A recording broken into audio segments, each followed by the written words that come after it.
সে অনেক দিন আগের কথা। শরীয়তপুর নামে গ্রামে থাকতো একটা বুড়ি। বুড়িটির ছেলে মেয়ে কেউ ছিল না। বুড়িটির বলতে কয়েকটি মুরগি ও তার একটা গরু ছিল। বুড়িটি তার গরু ও তার কয়েকটি মুরগিকে তার নিজের চেয়েও বেশি ভালোবাসত। বুড়িটি তার পালার গরু ও কয়েকটি মুরগির ডিম বেচে জীবন পার করত। বুড়িটির জীবনে তেমন কোনো দুঃখ না থাকলেও তার একটি দুঃখ ছিল, যে প্রতিদিন রাতে একটি শিয়াল এসে তার মুরগি খেয়ে ফেলত।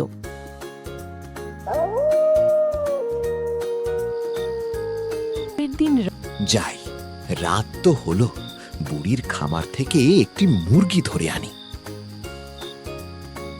এই বলে শিয়ালটি বুড়ির খামারের কাছে গেল মুরগি খাওয়ার জন্য, এবং সে খাঁচা ভেঙে একটা মুরগি নিয়ে চলে গেল।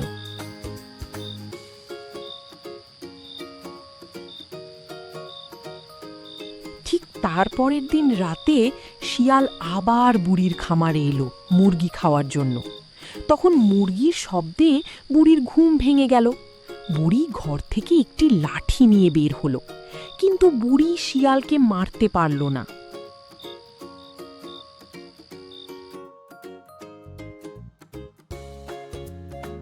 এই কারণে প্রতিদিন সকালে বুড়ির মন খারাপ থাকত। এভাবে আর নয়, তাহলে শিয়াল আমার সব মুরগি খেয়ে। এই বলে বুড়ি, আমাকে এখন একটি খাঁচা বানাতে হবে। ওই খাঁচার মাধ্যমে আমি শিয়ালটি ধরব।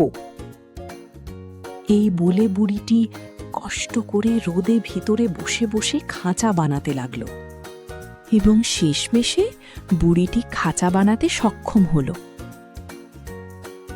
বুড়িটি সন্ধ্যায় তার সকল মুরগি খাঁচায় বেঁধে তারা খামারের সামনে সেই বানানো খাঁচাটি রেখে দিল। বুড়িটি গভীর রাতের অপেক্ষায় ঘরে বসে থাকল। যখন সে দূর থেকে শিয়ালের ডাক শুনতে লাগল, তাড়াতাড়ি ঘর থেকে বের হয়ে গেল। তখন বুড়ি তাড়াতাড়ি ঘর থেকে বের হয়ে তার মুরগির ঘরের পিছে গিয়ে বসল, এবং বুড়িটি খাঁচার সাথে একটি লাঠি দিয়ে খাঁচার ঢাকনাটি উপরে তুলে লাগল। যাই, রাত তো হলো, বুড়ির খামার থেকে একটি মুরগি ধরে আনি। তখন বুড়ি শিয়ালের জন্য অপেক্ষা করছিল। যখন শিয়াল এলো এবং দেখল, যাক, আজকে আমাকে আর বড়ির মুরগি খেতে হবে না, সামনে একটি মুরগি আছে, তা খেলে হবে।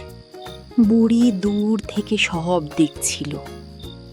যখন শিয়ালটি খাঁচার ভিতর ঢুকল, তখন বুড়ি লাঠিটি চট করে সরিয়ে ফেলল, এবং বুড়ি মুরগির খাঁচার পিছ থেকে বের হয়ে বলতে লাগল, বারে বারে যাও ঘুঘু, খেয়ে যাও ধান, এইবার আমি নিব তোমার পরাণ। এই বলে বুড়ি মনের সুখে নাচতে লাগল। পরের দিন সকালে বুড়িটি শিয়ালটিকে ছেড়ে দিল, কারণ তার সব পশু পাখির ওপর মায়া ছিল।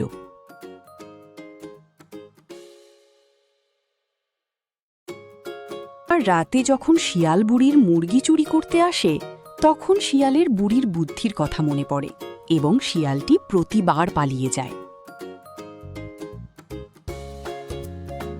এরপর থেকে বুড়ি তার সকল পশুদের নিয়ে সুখে শান্তিতে বসবাস করতে লাগল।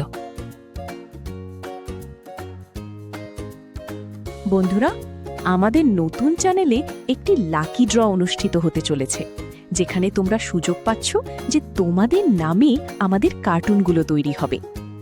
আমাদের চ্যানেলটিকে লাইক, সাবস্ক্রাইব ও তোমার নাম কমেন্ট করে আমাদের পাশে থাকুন।